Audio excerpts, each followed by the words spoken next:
রাধা অষ্টমীটি পালন করছেন বা উপবাস করছেন তাদের এই কাহিনীটি অবশ্যই শোনা উচিত। কারণ শাস্ত্রে বলা হয়েছে যারা রাধা নাম ও রাধার মহিমা শ্রবণ করে তারা অবশ্যই ভগবান শ্রীকৃষ্ণের কৃপা লাভ করে এবং শত জন্মের পাপ থেকে মুক্তি পায়। আর যাদের শরীরের মধ্যে অশরীর আত্মা আছে তারা এই ভিডিওটি কখনোই শেষ পর্যন্ত দেখতে পারবে না, আর রাধারানীর এই মতো কথা সম্পূর্ণ রেখে চলে যাবে। আর যাদের উপর ভগবান শ্রীকৃষ্ণের কৃপা আছে তারা এই কাহিনীটি অবশ্যই কোনো রকম বাধা ছাড়াই ব্রতকথা শ্রবণ করবেন। নমস্কার বন্ধুরা, পম্পার বাংলা ব্লগ চ্যানেলে আপনাদের আবারও একবার জানাই স্বাগত। আশা করছি ভগবান আপনারা সকলেই ভালো আছেন। বন্ধুরা, আজকের ভিডিওটি একটু স্কিপ না করে রাধারানীর ব্রতকথাটি সম্পূর্ণ শোনার অনুরোধ রইল। ভিডিও দেখা সত্ত্বে অবশ্যই একটি লাইক দেবেন, আর ভিডিও দেখা শেষ হলে কমেন্ট বক্সে অবশ্যই লিখে যাবেন শ্রী রাধারানীর জয়। আর যে সকল বন্ধুরা আমার চ্যানেলটা এখনও পর্যন্ত সাবস্ক্রাইব করেননি তারা চ্যানেলটা সাবস্ক্রাইব করে আমার পাশে থাকবেন এবং আপনাদের ভালোবাসায় আমি যেন এইভাবে নতুন নতুন ভিডিও নিয়ে আপনার কাছে আসতে পারি। তো চলুন বন্ধুরা, এখন শুনে নিয়ে যাক সেই রাধারানীর জন্ম অনুষ্ঠান। রাধারানী ভাদ্র মাসের শুক্লপক্ষে অষ্টমী তিথিতে উদযাপন হয়। বৃন্দাবনের বর্ষণধামে শ্রী রাধারানীর জন্মগ্রহণ করেছিলেন। রাধারানীর জন্ম ভক্তদের কাছে এক অদ্ভুত রহস্য, কারণ বলা হয় রাধারানী জন্মেছিলেন এক অদ্ভুত অলৌকিক রূপে। তিনি যখন জন্মেছিলেন তখন তার চোখ দুটো বন্ধ ছিল। শাস্ত্রে বর্ণিত আছে রাধারানী তার চক্ষু মেলেননি। সমস্ত গোপীগণ অবাক হয়ে গিয়েছিলেন। বৃন্দাবনের চারিদিকে এই খবর ছড়িয়ে গিয়েছিল। সবার মনে এক আতঙ্ক দেখা দিয়েছিল। এই কন্যা জন্ম নিল যে চোখ খোলে। কিন্তু বন্ধুরা, ঠিক তখনই অলৌকিক এক ঘটনা ঘটল। যখন রাধারানীকে প্রথমবার শ্রীকৃষ্ণের সামনে আনা হলো তখন তার চোখ দুটো খুলে গেল। শাস্ত্রে বলা হয় রাধা কখনো কৃষ্ণ ছাড়া কিছুই দেখতে চাননি, তাই তিনি জন্মের সময় চোখ বন্ধই রেখেছিলেন আর কৃষ্ণকে দেখেই তার নয়ন হয়েছিলেন। এই কারণে বলা হয় রাধা কৃষ্ণকে এক আত্মা আর দুই দেহ। বন্ধুরা, রাধারানীর এই জন্মাষ্টমী উপবাস পুরো বছরের ব্রতগুলোর মধ্যে অন্যতম শ্রেষ্ঠ মনে করা হয়। যিনি এই ব্রত পালন করেন তিনি পুণ্য লাভ করেন। এমনকি 1 কোটি একাদশীর ফলও রাধারানীর জন্মাষ্টমী ব্রতের ফলে সমান হয় না। কারণ শাস্ত্রে বলা হচ্ছে রাধা নাম ও রাধার মহিমা শ্রবণ ভক্তের হৃদয় শুদ্ধ হয়ে যায়, সব পাপ ধুয়ে যায়। এখন বন্ধুরা, আমি আপনাদের শোনাব শ্রী রাধারানীর এই জন্মকাহিনী। চলুন সবাই একসাথে বলে উঠি, জয় শ্রী রাধারানীর জয়।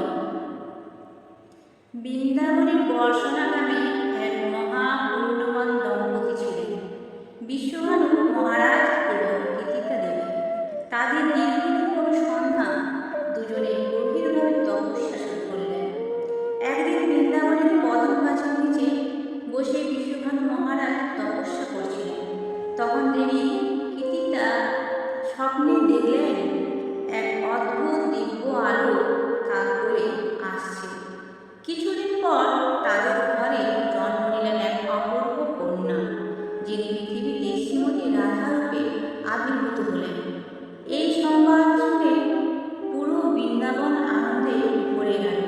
সব গোপী, গোপাল, দেবতা, ঋষিগণ আকাশ থেকে ফুল বর্ষণ করতে লাগলেন।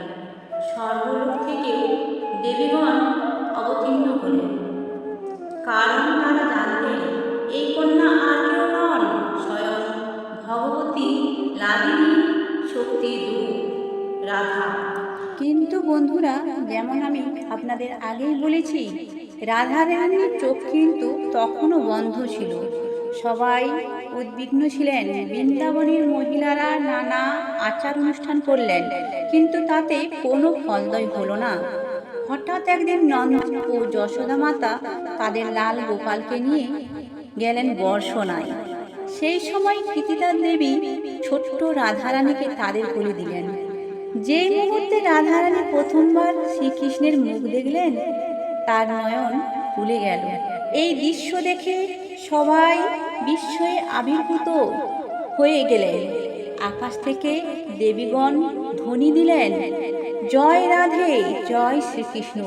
তখন থেকেই রাধা ও কৃষ্ণের অবিচ্ছেদ হয়ে গেল। বন্ধুরা, সময় কেটে গেল। রাধারানী ও শ্রীকৃষ্ণ দুজনেই বড় হতে লাগলেন। বৃন্দাবনের সব লীলা একে একে শুরু হলো। রাসলীলা, বৃন্দাবনের খেলাধুলা, গোপীগণের সঙ্গে প্রেমলীলা, সব কিছুর মূল কেন্দ্রবিন্দু ছিলেন রাধারানী। রাধারানী কৃষ্ণ ছাড়া অচল, আর কৃষ্ণ রাধা ছাড়া অচল। কিন্তু বন্ধু, আজ আমি আপনাদের যে কাহিনী শোনাতে যাই, সেটি হচ্ছে রাধা ও শ্রীকৃষ্ণের দিব্য বিবাহ কাহিনী। শাস্ত্রে বলা আছে, একদিন বৃন্দাবনের গভীর বনে শ্রীকৃষ্ণ রাধারানীকে নিয়ে গেলেন। সেখানে ব্রহ্মাজি নিজে উপস্থিত ছিলেন। চারিদিকে দেবতা, ঋষি, গন্ধর্ব, অপ্সরা এসে জড়ো হলেন। ব্রহ্মাজি বললেন, হে রাধা, হে কৃষ্ণ, তোমরা জগতের একই সত্তা। আজ থেকে ব্রহ্মাণ্ডে তোমাদের মিলন ঘটুক। এরপর ব্রহ্মাজি স্বয়ং মন্ত্র উচ্চারণ করে রাধাকৃষ্ণের বিবাহ দিলেন। রাধারানী ও কৃষ্ণ একে অপরকে মাল্য পরালেন। দেবতারা আকাশ থেকে ফুল বর্ষণা করতে লাগলেন। চারিদিকে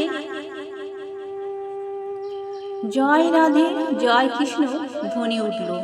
বন্ধুরা, এই বিবাহ লীলার কাহিনী এতই দিব্য যে যারা এই কাহিনী শোনে বা ভাবে, তারা জন্ম জন্মান্তরের পাপ থেকে মুক্তি পায়। শাস্ত্রে বলা আছে, শ্রী রাধাকৃষ্ণের দিব্য বিবাহের কাহিনী শুনে ভক্তের জীবনে প্রেম, শান্তি ও আনন্দ নেমে আসে। বলো শ্রী রাধারানীর জয়, শ্রী কৃষ্ণ ভগবানের জয়। এবারে শুনুন রাধারানী নামের মহিমা, যেটা না শুনলে আপনারা এই রাধা জন্মাষ্টমী ব্রত কোন ফল পাবেন না। চলুন শোনানো যাক রাধারানী নামের মাহাত্ম্য। বন্ধুরা, গোলকধাম চারিদিকে অনন্ত অসংখ্য গোপীগণ রাধাকৃষ্ণের সান্নিধ্যে নিত্য গীতে মত্ত, চারিদিক ভক্তি ও প্রেমের অপরিসীম ছটা। একদিন শ্রীকৃষ্ণ তার পরম বন্ধু সুদামাকে নিয়ে গোলকধামে বিচরণ করেছিলেন। কৃষ্ণ মৃদু হাসি মুখে চারপাশ দেখেছিলেন, আর সুদামা আবির্ভূত হয়ে সব কিছু উপভোগ করছিলেন। হঠাৎ গোপী মাঠের ধারে এক শুঁয়োপোকা দেখতে পেলেন। তারা সমন্বয়ে বলল, রাধে রাধে। এই মুহূর্তে শুঁয়োপোকাটি নিস্তেজ হয়ে গেল, দেহ ত্যাগ করল। সুদামা বিস্মিত হয়ে সব দেখল। এরপর গোপীগণ আরেক স্থানে এক মনোরম প্রজাপতিকে দেখতে পেল। তারা আবার হাসি মুখে উচ্চারণ করল, রাত। প্রজাপতিটি ডানা ঝাপটাতে ঝাপটাতে নিস্তেজ হয়ে গেল, প্রাণ ত্যাগ করল। সুদামার চোখ আরো বিস্ফারিত হলো। এইদিকে কিছুক্ষণ পর গোপীরা আবার একদল গরুর পাশে গিয়ে দাঁড়ালো। তাদের মাঝে একটি স্নিগ্ধ ছোট বাছুর খেলছিল। গোপীরা স্নেহভরে দৃষ্টি তাকিয়ে আবার বলল, রাধে রাধে। বাছুরটি শুয়ে পড়ল, প্রাণ মুক্ত হল।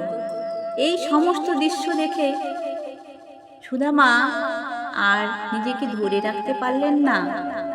হেসে উঠে বলল, কৃষ্ণ, এই তোমার গোপীরা কেমন অদ্ভুত! কেবল নাম জপ করে কি প্রাণের মৃত্যু ঘটিয়ে দেয়? এ আবার কেমন মহিমা? রাধে নাম কি মৃত্যুর নাম? কৃষ্ণ চুপ রইলেন। তাই ফের রহস্যময় দৃষ্টি, যেন কিছু গভীর সত্য এখনই প্রকাশিত হবে। হঠাৎ গোপীগণের মাঝে এক ছোট্ট মেয়ে আবির্ভাব হল। মুখে অপূর্ব মাধুর্য, চোখে অদ্ভুত শান্তি। শিশুটি ধীরে ধীরে সুদামার দিকে এগিয়ে এসে কোমল কণ্ঠে বলল, হে সুদামা, তুমি যে উপহাস করছো রাধা নামকে, সেই নামের মাহাত্ম্য তুমি জানো না। আজ আমি তোমায় আমার গল্প শোনাব। সুদামা বিস্ময় চোখে তাকিয়ে রইল। শিশুটি বলল, আমি প্রথমেই সেই শুঁয়াপোকা ছিলাম।